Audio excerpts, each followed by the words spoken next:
வணக்கம். ட்ரிப்பானிங் மூலம் போர் செய்வது குறித்த இந்த செஷனுக்கு உங்களை வரவேற்கிறேன். வாங்க செஷனை ஆரம்பிக்கலாம். இப்போது இந்த பதிவின் நோக்கங்களை பார்ப்போம். இந்த பதிவின் முடிவில் உங்களால் முடியும்: சதுரத் தகட்டை 4-ஜா சக் மீது அமைக்கவும்,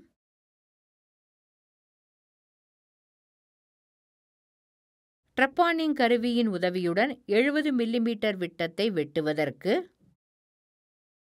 வெர்னியர் கேலிபர் உதவியுடன் விட்டத்தை அளவிடவும். இந்த பயிற்சிக்கு தேவையான கருவிகள்: steel rule, chuck key, drill chuck, drill bit, trepanning tool, box spanner.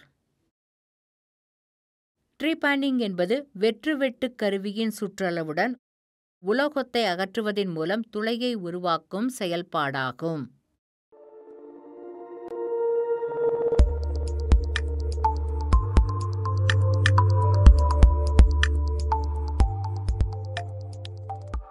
Hollow வெட்டும் கருவியை பயன்படுத்தி ட்ரீபானிங் செய்யப்படுகிறது.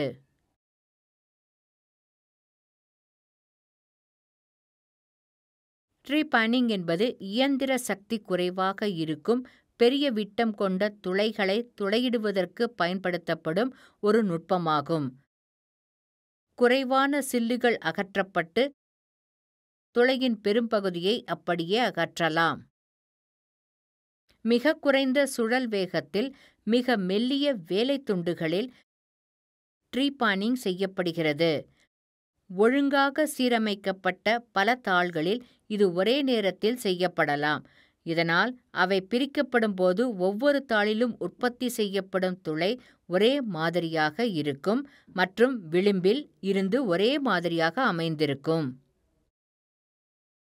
ட்ரிப்பானிங் மூலம் துளை உருவாக்குவதற்கான வரிசையை இப்போது கற்றுக்கொள்வோம். இப்போது எஃகுவிதியை பயன்படுத்தி பனிப்பகுதியின் பரிமாணங்களை சரிபார்க்கவும். 4-ஜா சக் மீது சதுரத்தட்டு பிடிக்கவும்.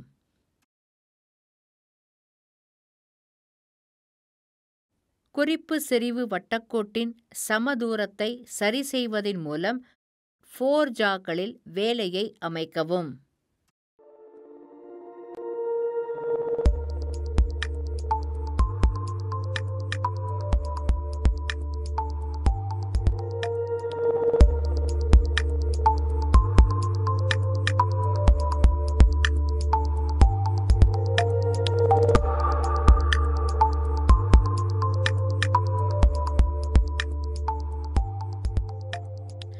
டெயில் ஸ்டாக் ஸ்பிண்டில் ட்ரில் சக்கை ஏற்றவும்.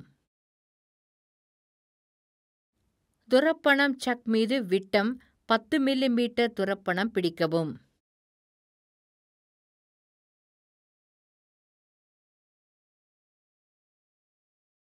முழு நீளம் வழியாக 10 மில்லிமீட்டர் பைலட் துளையை பெற துளையிடும் செயல்பாட்டை செய்யவும்.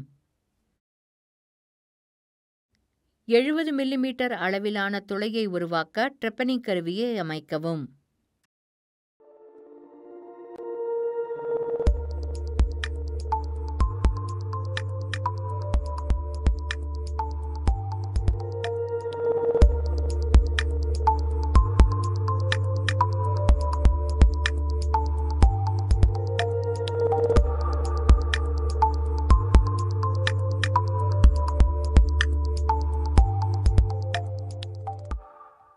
கருவியின் மைய அச்சில் இருந்து வெட்டுப்புள்ளிக்கான தூரத்தை 35 மில்லிமீட்டர் மூலம் அமைக்கவும்.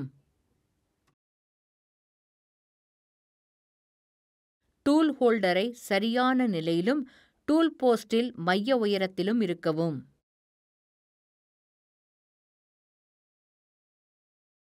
சரியான ஆர்பிஎம்ஐ தேர்ந்தெடுத்து அமைக்கவும். வேலையின் வழிகாட்டி துளைக்கு வழிகாட்டு பின்னை கண்டறியவும். கலவை ஸ்லைடை நகர்த்து படிப்படியான ஆழத்தை அளிக்கிறது.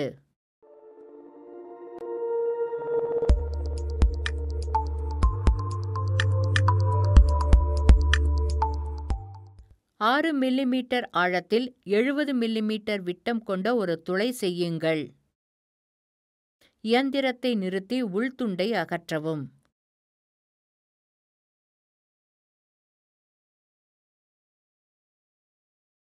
ட்ரீபேனிங் கருவி கவனமாக திரும்பப் பெறப்படுகிறது. பரிமாணங்களை சரிபார்க்கவும். மறுபரிசீலனை செய்ய பின்வருவனவற்றை செய்ய நாங்கள் கற்றுக்கொண்டோம். சதுர தகட்டை ஃபோர்ஜா சக் மீது அமைக்கவும். ட்ரீபேனிங் கருவியின் உதவியுடன் 70 மில்லிமீட்டர் விட்டத்தை வெட்டுவதற்கு வெர்னியர் கேலிபர் உதவியுடன் விட்டத்தை அளவிடவும். எனவே ட்ரெப்பானிங் மூலம் போர் செய்வது குறித்த இந்த செஷன் முடிவடைகிறது. நீங்கள் எல்லா கருத்துகளையும் புரிந்து கொண்டீர்கள் என நம்புகிறேன். அடுத்த செஷனில் சந்திப்போம்.